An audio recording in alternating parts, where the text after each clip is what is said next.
Eu sou candidata a vereadora. Você sabe por quê? Meu nome é Giovana Abreu e eu vou contar um pouco da minha história para você. Tenho 55 anos, 3 filhos, 4 netos e me aposentei pela Prefeitura de Rio das Ostras. 35 anos de sala de aula, pedagoga.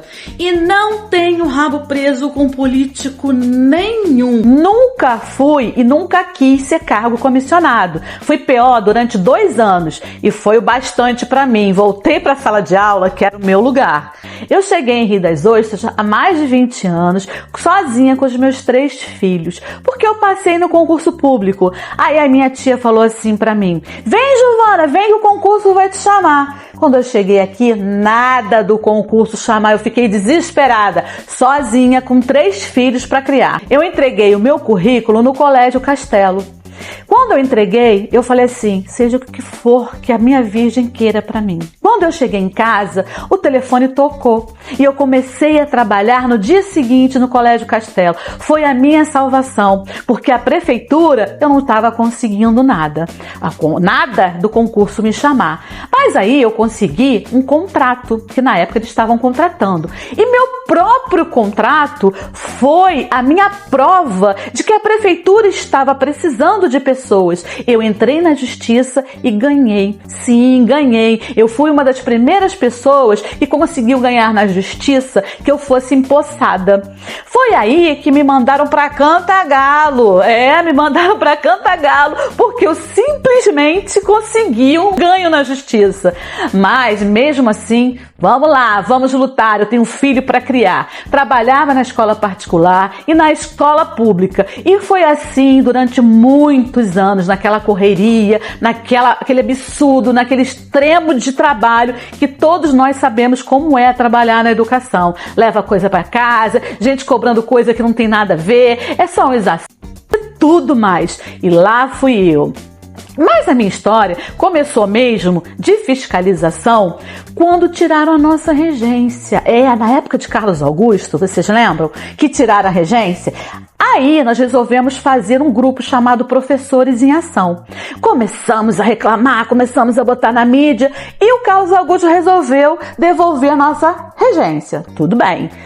Passou o tempo, entrou Marcelino e novamente aquele papo que não tinha dinheiro na prefeitura, que não tinha dinheiro para pagar a nossa regência. Foi aí que o nosso grupo, dessa vez, resolveu realmente ir a fundo. E fomos lá no Conselho do Fundeb para pegar a documentação, a documentação toda do Fundeb, para a gente ver o que estava acontecendo. Porque na nossa cabeça, nosso dinheiro não vinha do Fundeb. Que história é essa de tirar nossa regência? Chegamos lá, não conseguimos pegar o documento. Isso mesmo que você está escutando. Sabe como nós conseguimos a documentação? Com um vereador. Porque o vereador, ele tem força para simplesmente pedir qualquer documentação necessária. Isso mesmo. Nós, na nossa andança, na nossa documentação, quando nós começamos a fiscalização mesmo, nós descobrimos que o Fundeb pagava todo o salário dos professores e dos funcionários da educação. Todo, gente. Transporte, alimentação, regência, plano de saúde, tudo era pago com o Fundeb. Como assim eles não tinham dinheiro para pagar a gente?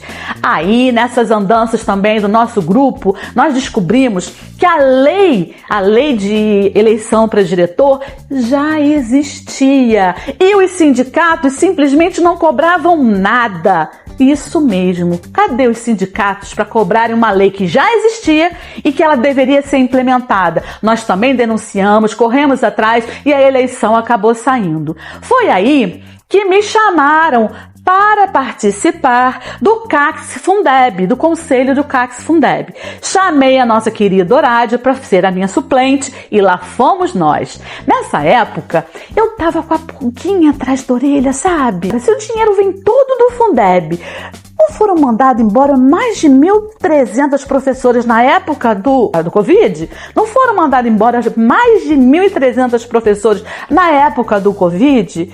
Se mandaram tanta gente embora, que passou tanta necessidade, foi uma maldade tremenda, porque como iriam conseguir outra escola em plena pandemia para trabalhar? Teve muita gente passando necessidade.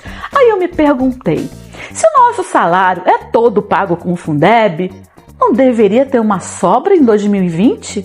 Foi aí que eu pensei, nossa, nós temos que averiguar isso, não temos? Quando nós chegamos no CACS Fundeb, na reunião, eu tive a oportunidade de ser eleita como presidente do CACS Fundeb. Eu pensei, será que eles entregam todas as documentações? Será que isso tudo é verdade que eles falam? Como será que é fiscalizado isso? Quando eu fui eleita e recebi as senhas do CACS Fundeb, foi uma abelha em cima de mim. Sim, cargos comissionados, cargos gratificados que tomavam conta do Fundeb queriam que eu desse acesso a todas as senhas. Não, você não precisa se preocupar com nada, Giovana. Pode deixar que a gente resolve tudo. Como assim? Então, eu só vou ser uma figurante? Não. Eu quero ver todas as documentações, eu quero fazer parte e eu quero fiscalizar. Foi aí que eu resolvi começar a fiscalizar, sim, e muito. Eu e um amigo conselheiro resolvemos averiguar a folha de pagamento, porque a fiscalização do Fundeb era muito esquisita. Sabe como é que era, gente? Era simplesmente um dado feito pela prefeitura para bater com outro dado feito pela prefeitura. Cadê a fiscalização? Cadê cruzar os dados? Nós resolvemos cruzar os dados. Foi aí, nessas andanças nossas, nessas fiscalizações, que nós descobrimos em 2020 simplesmente uma divergência cabeluda. Sim, divergência na folha de pagamento de duplicidade, ou seja, aquela pessoa no mesmo mês, no mesmo ano, da mesma matrícula, ganhando de duas fontes diferentes. Aí, vamos levar para o conselho. Nós somos conselheiros, vamos levar para o conselho para ver o que o conselho vai resolver. Fomos lá levar para o conselho. E para minha surpresa, que não foi tão grande assim, só 2 pessoas, 2 homens me apoiaram, 2 conselheiros me apoiaram na denúncia. E os outros conselheiros, alguns faltaram, outros simplesmente falaram que não, nem quiseram ver a divergência, nem quiseram apurar, e eu, como cidadã, resolvi fazer essa denúncia. Foi quando eu procurei o Conexão e eles me abriram os braços para que juntos nós fizéssemos essa denúncia, porque aí eu teria o aparato jurídico que eu deveria ter. E fomos lá, eu fiz um dossiê com todas as denúncias. Eu tive acesso a várias coisas no Fundeb que os outros conselheiros nem imaginam. Eu coloquei isso pro conselho e simplesmente fingiam que não viam. E eu, sozinha, fui denunciar na Câmara Municipal e no Ministério Público Federal. Eu que digitei, redigi todo um dossiê com todas as provas. Se alguém tem alguma dúvida, é só ir no portal da transparência, que hoje em dia foi um grande ganho da nossa época, dos nossos conselheiros, que teria mais transparência, quer dizer, um pouco mais de transparência. Tivemos poucos ganhos no Fundeb, sim, mas foi um grande avanço. Na nossa época, as reuniões eram fechadas, agora são abertas. Não tinha telefone de denúncia, nós colocamos telefone de denúncia. Não tinha averiguação, não tinha cruzamento de dados e passaram a ser cruzados os dados. Mais uma coisa que eu quero falar do CACS Fundeb para vocês. Atualmente, eu procurei a presidente, do CACS Fundeb para simplesmente conversar com ela, uma pessoa maravilhosa, graças a Deus estamos uma boa representante lá, para falar sobre o CIOP. O CIOP não estava sendo abastecido desde a minha época e eu fiquei muito preocupada mesmo com o salário de vocês, porque senão, se o CIOP, esse programa, não for realmente abastecido, eles podem parar de enviar verbas para o Fundeb. E quem seriam os prejudicados? Sim, fiquei com muita preocupação por vocês. Mas aí, ela foi no Ministério Público também, já denunciou e está voltando o CIOP a ser abastecido. Isso são grandes ganhos nossos e nós precisamos muito que isso continue, que essa fiscalização continue. E aí, Giovana, o que você fala sobre o PCCV? O PCCV, gente, já vem sendo cobrado há muito tempo, desde a época que eu era presidente do CACS Fundeb. Mandei vários ofícios para a CEMED, para a Prefeitura, perguntando, cadê o PCCV? Porque na lei do Fundeb é cobrado, é exigido, tem a palavra lá falada, exigir o PCCV. Então eu sempre cobrava. E no nosso grupo, Professores em Ação, fizemos várias ações para cobrar o PCCV, sempre movimentando. Quem conhece o nosso grupo sabe que a gente vem há muito tempo lutando por isso. Já fomos na Câmara dos Vereadores, já fomos atrás, participamos das mobilizações, das greves, entendeu? Estamos sempre atuantes e vamos continuar cobrando. E se eu conseguir entrar como vereadora, vou representar e vou exigir que o PCCV seja realmente implementado na nossa prefeitura. Por quê? Por que a Guarda conseguiu? Outros setores conseguiram PCCV. Por que a educação, que tem tanta verba, tem a verba do Fundeb, tem a de 5%, obrigatório de arrecadação do município, não consegue ter o seu PCCV? São várias questões que nós temos que ver, averiguar e saber o que está acontecendo. Muitas vezes eu sinto que os vereadores não levam a sério a educação, porque sentem que a educação é muito desunida e nós precisamos, primeiramente, unir a educação, porque com essa união nós vamos conseguir os nossos propósitos. Agora eu vou contar para vocês por quê. Por que eu quero ser vereadora? Não tem só isso, não. Ela quer ser vereadora para poder ser vereadora. Não, gente.